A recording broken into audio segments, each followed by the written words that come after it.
Dans cette vidéo, on va calculer des intégrales. Voilà, vous avez ici 5 intégrales, peut-être on va les calculer toutes.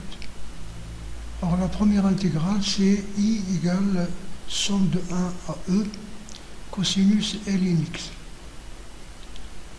Bien, donc cette intégrale, d'abord ln x est continue, et le cosinus ici est continu sur R, et donc la composée est continue, donc cette intégrale, donc cette fonction est intégrable sur ce segment-là. Alors vous avez cette intégrale cosinus ln x dx. On va poser, pour se débarrasser du logarithme, on va poser x est égal à exponentielle e t moins pi sur 2. Exponentielle t moins pi sur 2. Voilà, donc vous allez avoir, ça veut dire donc t, ici, égal à ln x plus pi sur 2. Si vous passez au ln, donc ln x égale à t moins pi sur 2, t égal. Donc dt est égal à, ici, si vous avez dx, vous allez ici donc t, ici, la dérivée de exponentielle t moins pi sur 2, c'est la dérivée de t moins pi sur 2, si vous voulez, donc ici, multiplié par t moins pi sur 2, sa dérivée, dt, et la dérivée c'est ça, donc e t moins pi sur 2, dt. Très bien, donc pour les bornes, lorsqu'x est égal à 1, vous allez avoir ici t égale à pi sur 2. Lorsqu'x est égal à e, vous allez avoir ln de e, c'est 1 plus pi sur 2, voilà. Donc on remplace x par exponentielle t moins pi sur 2, multiplié par dx, vous le voici. Donc vous avez ici ln de l'exponentielle, donc ils s'en vont, la réciproque, donc cosinus t moins pi sur 2, e t moins pi sur 2. Vous avez donc ici cosinus, donc c'est sinus, formule de, parce que ça, le cosinus est pair, donc cosinus t moins pi sur 2, cosinus pi sur 2 moins pi, c'est la même chose, parce que le cosinus est pair, donc pi sur 2 moins t, et cosinus pi sur 2 moins t, c'est sinus t, donc vous avez ici moins pi sur 2, voilà, donc ici, donc on multiplie, donc e exponentielle t moins, exponentielle moins pi sur 2, c'est e moins pi sur 2 fois exponentielle t, donc vous faites sortir de ce constante de l'intégrale, vous avez ça. Maintenant vous calculez ce sinus t là, c'est une intégrale. Soit vous connaissez la formule directement, vous la donnez, soit vous faites deux intégrations par partie. Ici, parce que vous avez exponentielle t, on va prendre u' égale à exponentielle t, donc u égale à exponentielle t, v donc vous allez avoir donc sinus t exponentielle t moins l'intégrale, donc ça c'est la primitive, donc ici vous avez la primitive, sans les bornes, et puis on va appliquer les bornes, d'accord, pour ne pas s'encombrer avec ces bornes-là, parce qu'ils sont lourds à écrire. Donc vous avez ici sinus t, donc ça, sinus t moins l'intégrale de ça, de ce produit-là, moins exponentielle l'intégrale de t cosinus t. On va faire donc une deuxième intégration par partie, une deuxième intégration partie pour cosinus. Donc vous allez avoir cosinus t et. Ici, la dérivée de cosinus, c'est moins sinus, donc plus et sinus t. Donc si finalement ça vous donne ça, c'est la même intégrale, donc de f de t. Le moins rentre ici, vous passez de là, vous allez avoir 2f de t est égal à et sinus t moins et cosinus t. Donc f de t est égal à 1 demi et sinus t moins cosinus t, qui est la formule générale. Donc vous mettez les bornes, donc si vous multipliez ici, e pi sur 2i est égal à l'intégrale, donc f de t, la primitive de pi sur 2, 1 plus pi sur 2, c'est égal à 1 demi, parce que au moins pi sur 2 là, il faut multiplier. Ce que nous avons calculé, c'est cette intégrale. Donc il faut multiplier les deux membres. Ici, vous allez voir f de t multiplié par exponentielle pi sur 2, la voici, f de t. Donc f de pi est égal à ça, 1 demi. Très bien, donc 1 demi, donc e pi sur 2 E plus sur 2 plus 1, sinus plus sur 2 plus 1, moins cosinus plus sur 2 plus 1. Ça c'est pour pi sur 2 plus 1. Pour pi sur 2, vous avez le cosinus égal à 0, le sinus égal à 1. Donc il vous reste E plus sur 2. Voilà. Donc ici, vous allez avoir, vous simplifiez, donc vous avez ici E plus sur 2, multiplié par ici E plus sur 2. Donc vous avez mis E plus sur 2 ici en facteur et là en facteur. Il vous reste ici un demi, donc E, là. Ici, sinus A plus B, c'est sinus A cosinus B. Donc sinus 1, sinus pi sur 2, c'est 1 cosinus 1, voici. Cosinus et l'autre, c'est 0. Cosinus, c'est cosinus, cosinus, c'est 0. Moins sinus, sinus. Sinus pi sur 2 plus 1, c'est sinus 1. Donc vous allez avoir ça, voici donc votre résultat. Donc le résultat est égal à ça, 1 demi E, vous simplifiez le pi sur 2, il va vous rester I est égal à 1 demi E facteur de cosinus 1 plus sinus 1 moins 1. Vous le laissez comme ça, ou bien vous pouvez écrire cosinus 1 plus sinus 1, c'est la formule, racine de 2 sinus 1 plus pi sur 4. Généralement, vous avez cosinus sinus x plus cosinus x est égal à racine de 2 cosinus x plus pi sur 4. Si vous avez ici un moins, vous aurez ici un moins. Donc ça, c'est le trigonométrie que nous connaissons. Donc vous pouvez remplacer de cette façon. En général, une primitive de l'exponentielle sinus x respectivement cosinus, c'est celle que nous avons trouvée. Pour le sinus, c'est 1 demi sinus moins cosinus. Pour le cosinus, c'est 1 demi exponentielle x. Voilà. Si vous faites la somme, vous avez l'intégrale de x sinus x plus cosinus x est égale à x sinus x plus constante, les primitives ici. Voilà. Si vous voulez l'exponentielle, si vous voulez retenir ça par exemple, lorsque vous préparez le TCM comme pour l'ENSA, vous avez exponentielle a x cosinus bx, c'est 1 sur a carré plus b carré, a sinus bx plus b cosinus bx, exponentielle x. D'ailleurs, le cas de cosinus ici, c'est le cas où a égale à 1 et b égale à 1. Vous l'avez ici, exactement la même chose. C'est très bien. Bon, la deuxième intégrale, I1, c'est l'intégrale de 0 à pi sur 2, ln du sinus x. Vous voyez d'accord, ln, cosinus de ln de sinus, et ce n'est pas la même chose. Donc voici cette intégrale. On introduit l'intégrale g 0 à pi sur 2 ln cosinus x. Voici. On pose généralement, vous avez, si une fonction est continue sur AB, vous avez l'intégrale de f de x dx, la somme de f de x dx est égale somme de a à b, f de a plus b, la somme des bornes moins x dx. Bien sûr, si f est continu, lorsque l'intervalle a plus b moins x, ici a plus b moins x est compris entre a et b. A plus b moins x, si vous faites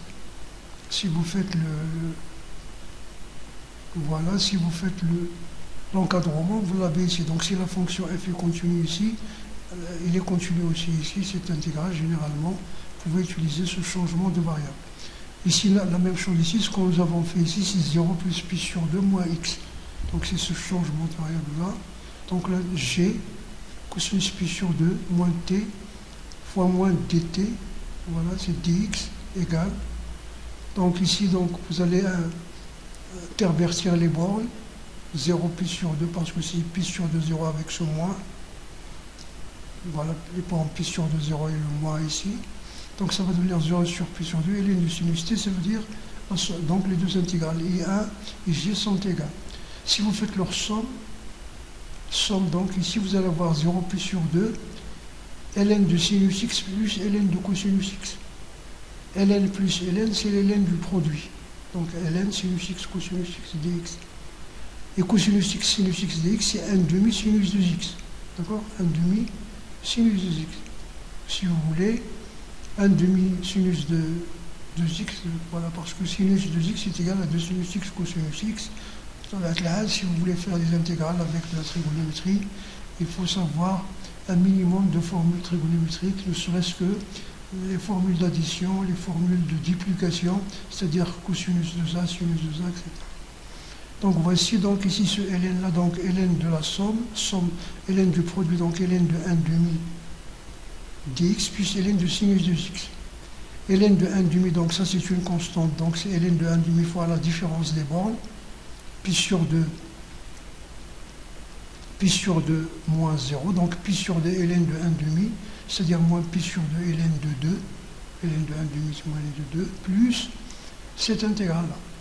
Donc cette intégrale, on va la ramener à celle-ci, là, en faisant le changement de variable, vous remplacez 2x par u. Donc vous allez avoir 2i1 égale moins pi sur 2 ln de 2, ça, plus 1 demi si vous faites u égale à 2x. Donc dx est égal à 1 demi du. Donc 1 demi sinus u du. Ça veut dire que vous avez ici moins pi sur 2 ln1 plus 1 demi de i1. C'est 1 demi de i1 plus 1 demi, donc ici ce qui vous reste ici, pi sur 2, parce que vous avez ici, vous avez c'est de 0 à pi. Parce que lorsque x égale à pi sur, lorsque x égale à pi sur 2, u est égal à 2 fois pi sur 2, donc à pi. Donc vous utilisez ici la relation de Charles, donc de 0 à pi sur 2, donc 1 demi de 0 à pi sur 2, c'est-à-dire l'intégrale i1, la voici, l'intégrale i1, plus 1 demi de pi sur 2 à pi, sinus u du. Donc, si vous faites passer ici, vous allez avoir 4 demi moins 1 demi, c'est 3 demi de i1, est égal à moins pi sur 2 ln 2, plus celui-là. Ici, vous pouvez faire le changement de variable, la même chose, pi sur 2 moins v, donc c'est-à-dire la somme, parce que pi moins pi sur 2, c'est pi sur 2. Donc au lieu de faire 3, ou bien vous pouvez faire 3 pi sur 2 directement, 3 pi sur 2 moins v. Donc v, pi sur 2 moins v, donc vous allez voir ça. Vous avez fait ce changement de variable. Donc ici vous allez avoir, lorsque x égale à 0, donc vous allez avoir pi sur 2. Et lorsque vous avez ici, donc, ici vous allez avoir 0, donc moins pi sur 2 moins v égale pi sur 2 moins u. Lorsque vous avez ici u égale à 0, vous allez avoir ici 0. Ici pi sur 2, pi sur 2 moins pi, c'est-à-dire, voici les bornes. Voici les bornes là, si vous voyez avec ce curseur-là. Donc si u égale à pi sur 2, vous allez avoir ici pi sur 2 moins pi sur 2, c'est 0. Si u égale à pi, vous allez avoir pi sur 2 moins pi est égal à moins pi sur 2, le voici. Cosinus v. Donc, cosinus étant pair, vous pouvez changer avec le moins. Donc, vous allez avoir moins pi sur 2 ln de 2, le voici. Moins 1 demi, 0 à pi sur 2. C'est comme si vous avez remplacé v par t par moins v. Parce que le cosinus, donc, moins v c'est t. Donc, cosinus moins t c'est cosinus t. Donc, ln de cosinus t fois moins dt. C'est parce que ici dt égale à moins dv, donc moins dt. Et ici, lorsque vous avez donc les bornes, vous les multipliez par moins 1, 0, moins, pi sur 2, pi sur 2. Donc vous faites sortir ici le moins, ça devient donc un plus, donc plus, parce que ça c'est j, et j c'est i1, d'accord? Donc vous allez avoir le moins sur ici, donc il devient plus, et cette intégrale-là c'est j c'est i1, donc moins pi sur 2 ln de 2 plus 1 demi de i1. Vous faites passer de ce côté-là, il vous reste donc I1, parce que 3 demi moins 1 demi, c'est 2 demi, donc c'est I1.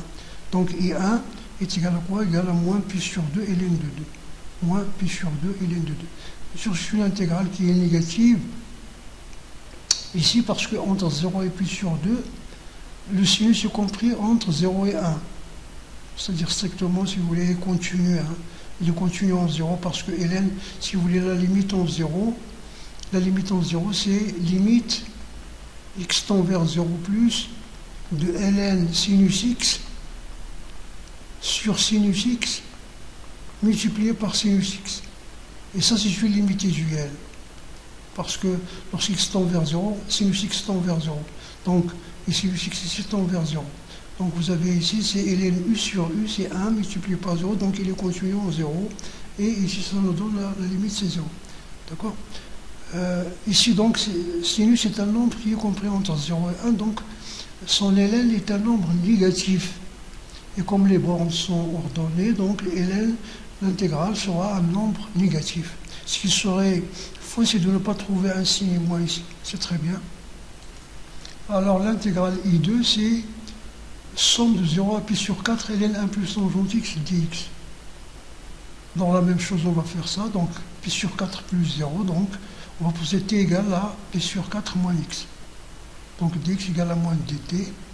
Donc voici donc notre relation. Alors I2, c'est donc somme de pi sur 4 à 0. Parce que lorsque x égale à 0, vous obtenez pi sur 4. Lorsque x égale à pi sur 4, lorsque x égale à pi sur 4, vous obtenez 0. Donc ln 1 plus tangente pi sur 4 moins t fois moins dt. Donc le moins ici, donc on va échanger les bornes, 0 pi sur 4. Et la tangente de la différence, c'est tangente A moins B, c'est tangente A moins tangente B sur 1 plus tangente A tangente B. Tangente A, donc c'est-à-dire tangente pi sur 4 moins tangente t, sur 1 plus tangente pi sur 4, tangente t. Tangente pi sur 4, c'est 1. Donc il va vous rester ici tangente t. 1 plus tangente t.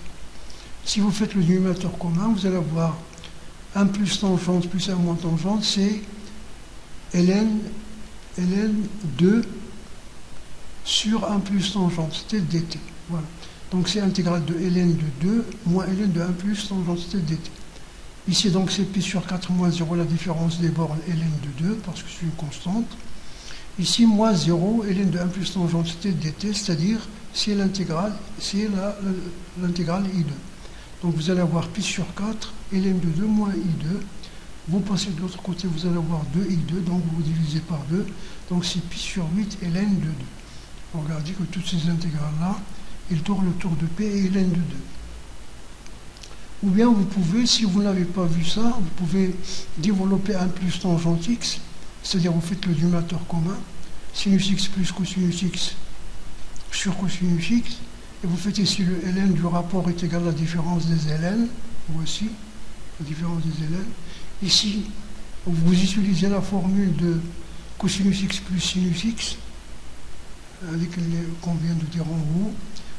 Cosinus A plus cosinus A, cosinus x plus cosinus x, c'est racine de 2 cosinus x plus pi sur 4, donc ça, moins ln de cosinus x.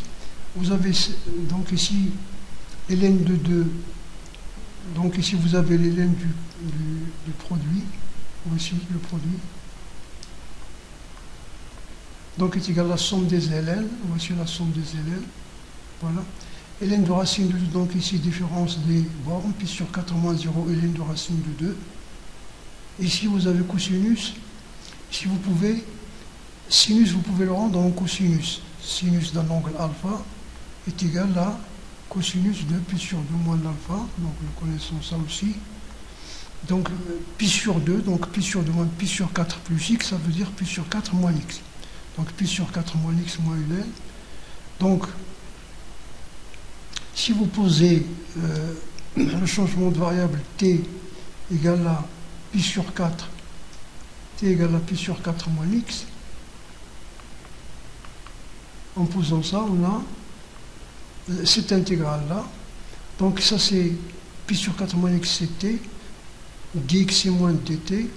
Lorsqu'x est égal à 0, vous allez avoir pi sur 4 vers 0. Avec le moins ici, vous changez les bornes. Cosinus t, donc égal à 0, pi sur 4 cosinus x t. Cosinus t dt, cosinus u di, c'est la même chose, c'est une variable muette, ça s'appelle. Donc vous avez cette intégrale-là que vous venez de calculer ici, est égale à celle-là. Donc la différence est égale à 0, donc ça vous donne I2 égale à pi sur 8 ln d2, c'est-à-dire le résultat que nous avons déjà trouvé. Peut-être on en ajoute une intégrale. Alors I3 c'est somme de 0 à pi sur 4 x tangente carré x dx. Alors par une intégration par partie, on va faire par une intégration par partie. Donc ici donc, on opère par une intégration par partie. Ou bien une intégration par partie. Alors, vous déjà remarquez, si vous calculez des primitives, des primitives ou des intégrales, des fonctions trigonométriques, Tangente x moins x dérivée, c'est quoi? Donc c'est la dérivée de tangente moins la dérivée de x. La dérivée de tangente, c'est 1 plus tangente carré. La dérivée de x, c'est moins 1, donc c'est tangente carré x. Donc on va faire donc comme ça, pour calculer notre intégration par partie, on va poser u' égale à tangente carré x, ce qui n'est pas intuitif, v égale à x. Donc u est égal à tangente x moins x, et v' égale à 1. Donc notre intégrale, c'est x, donc ici, donc voilà, l'oblique en accolade, c'est là en intégrale. Alors vous allez avoir ici, par cette disposition, hein, x tangente x moins 1, 0 pi sur 4, moins intégrale de tangente x moins x. Ici donc vous remplacez pour pi sur 4 facteur de 1 moins pi sur 4, moins. Ici l'intégrale de pi sur 4, 0 à pi sur 4 tangente x moins plus dx. Donc vous allez avoir ici, si vous faites sortir le 4, donc pi sur 16, 4 moins pi, moins 1 demi de x carré de 0 à pi sur 4 tangente x. Donc vous allez avoir pi sur 16, 4 moins pi, moins, ici c'est pi carré sur 16 fois 1 demi moins pi carré sur 32, plus tangente, c'est quoi? C'est sinus sur cosinus, on va faire entrer le moins. On va rentrer le moins ici. Voilà, donc ça va nous donner la dérivée de, donc la primitive de tangente, c'est ln de valeur absolue de cosinus. La voici donc vous avez ici c'est d cosinus sur cosinus. D cosinus sur cosinus. Donc vous avez ln de valeur absolue de cosinus entre 0 et pi sur 4. Ici, si vous mettez 16 sur pi en facteur, vous allez avoir 4 moins pi sur 2, c'est-à-dire moins 3 pi sur 2, plus ln cosinus pi sur 4, moins ln cosinus de 0. Cosinus de 0 c'est 1, ln de 1 c'est 0, donc cosinus pi sur 4. ln cosinus pi sur 4, c'est-à-dire cosinus pi sur 4, c'est racine de 2 sur 2, ou bien 1 sur racine de 2. D'accord? Cosinus pi sur 4, donc, égale 1 sur racine de 2. Donc ln 1 sur racine de 2, c'est moins ln racine de 2. Donc voici votre résultat. Donc nous avons ici l'intégrale de a sur 2 à a, racine de a carré moins x carré sur x. Alors on va faire un changement de variable, on utilise ce triangle rectangle qu'on utilise généralement. Vous avez dans cette chaîne une vidéo sur l'arc où il y a des arcs tangentes qu'on calcule avec ce modèle-là, avec les angles. Alors un changement de variable, si vous avez donc a est un nombre strictement positif, on va prendre, bien sûr on a pris ici a strictement positif et x doit être a strictement positif. Bien sûr x doit être compris entre moins a et a, donc a sur 2 et a, donc racine de 1 moins x carré est un nombre positif. Donc ici vous avez ce triangle-là, d'hypoténuse a, donc d'angle alpha, cet angle-là c'est alpha. Donc vous allez avoir x sur a égale la sinus alpha, opposé sur l'hypoténuse, donc x est égal à la sinus alpha. D'après Pythagore, donc ce côté-là c'est racine carrée de 1 moins x carré. Donc adjacent sur l'hypoténuse est égal à cosinus alpha. Donc vous avez ça. Donc ici on va donc poser x égale à sinus alpha. Donc dx est égal à cosinus alpha d alpha. On va remplacer, on va calculer la primitive, et puis on va remplacer par les bornes. Alors vous allez avoir la primitive, donc vous avez a, ici donc racine de 1 moins x carré c'est a cosinus alpha, x c'est a sinus alpha, dx c'est a cosinus alpha d alpha. On simplifie le a, il va nous rester, et on fait sortir, on simplifie un a ici, et on va sortir l'autre en dehors de l'intégrale, donc cosinus carré alpha sur sinus carré alpha d alpha. Donc cosinus carré sur cosinus carré c'est 1 moins sinus carré, donc est égal à a, donc on va décomposer 1 sur sinus alpha moins sinus carré alpha sur sinus alpha. L'intégrale de sinus alpha c'est moins cosinus alpha, avec le moins c'est plus, donc avec ce a, donc c'est a cosinus alpha, plus a, somme de 1 sur sinus alpha. Alors ce sinus alpha ici, il faut utiliser un logarithme.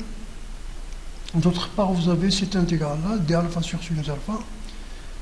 Vous multipliez les deux par les deux. Voilà, vous avez ici l'intégrale de 1 sur sinus alpha est égale à l'intégrale de d alpha, bien sûr. Voilà, c'est pour cela que j'écris ça, parce que ça me dérange. Sinus alpha sur sinus carré alpha. Très bien. Donc est égal à sinus alpha sur 1 moins cosinus carré alpha. Et si vous faites le changement de variable t égale à cosinus alpha, donc vous allez avoir, vous mettez, donc ici vous allez avoir moins sinus alpha, ici, moins sinus alpha, donc si vous voulez, c'est moins sinus alpha. Donc ici, moins sinus alpha, c'est la dérivée, donc moins sinus alpha de d alpha, c'est moins dt, voilà. Vous faites sortir le moins, donc t carré moins 1.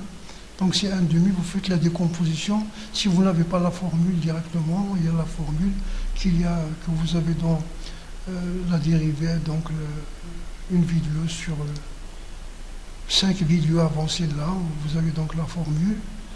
Si vous voulez apprendre, bien sûr, ces formules-là sont belles à apprendre. Si vous voulez passer des QCM, de concours avec des QCM, voilà 1 demi, donc ici, donc voilà, ici, t plus 1 moins t plus 1, c'est 2, vous divisez par 2, vous partagez, vous avez ln moins ln, donc 1 demi ln, valeur absolue de t moins 1, moins t plus 1, donc t moins 1 sur t plus 1, vous revenez à votre variable initiale, si 1 demi ln, t c'est cosinus alpha moins 1 sur cosinus alpha plus 1. Donc votre fonction, donc f de x, ça c'est avec alpha, donc f de x est égal à quoi? Vous retournez ici, vous avez ici f de alpha, c'est a cosinus alpha plus 1 demi. Ici vous avez là, ici c'est a cosinus alpha, ce que vous avez calculé ici, f de x, est égal à a cosinus alpha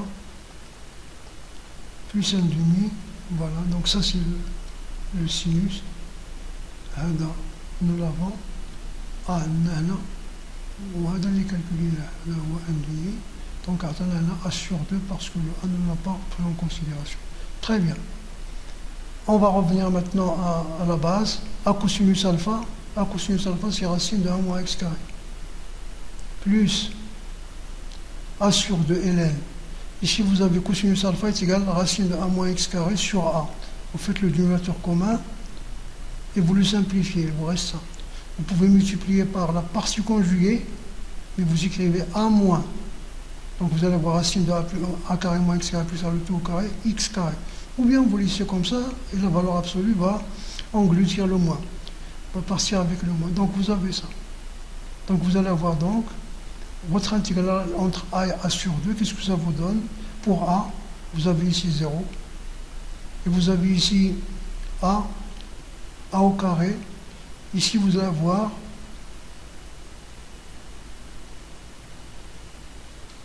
alors nous avons dit que pour a, vous allez avoir ici, vous remplacez x par a, vous avez 0. Si vous remplacez x par a, vous avez ici 0. A au carré, c'est a au carré. A au carré sur a au carré, c'est 1. Ln de 1, c'est 0. Donc ça va. Il vous reste pour a sur 2. Pour a sur 2, vous allez avoir ici a carré sur 4.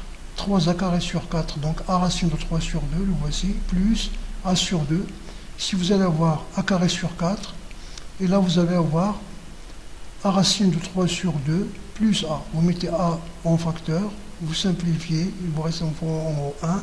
Il vous reste ici racine de 3 plus 1 le tout au carré sur 4. Donc vous simplifiez, il vous reste ça. Donc finalement, vous avez I4 est égal à a sur 2, 2 ln de 2 plus racine de 3 moins racine de 3. Voilà. Je fais un peu vite parce que nous sommes déjà à une demi-heure dans ça. Bien. Révisez quand même tout ça, hein. Si vous voulez voir les résultats, vous pouvez utiliser des courbes qui calculent les aires aussi pour faire vérifier les résultats.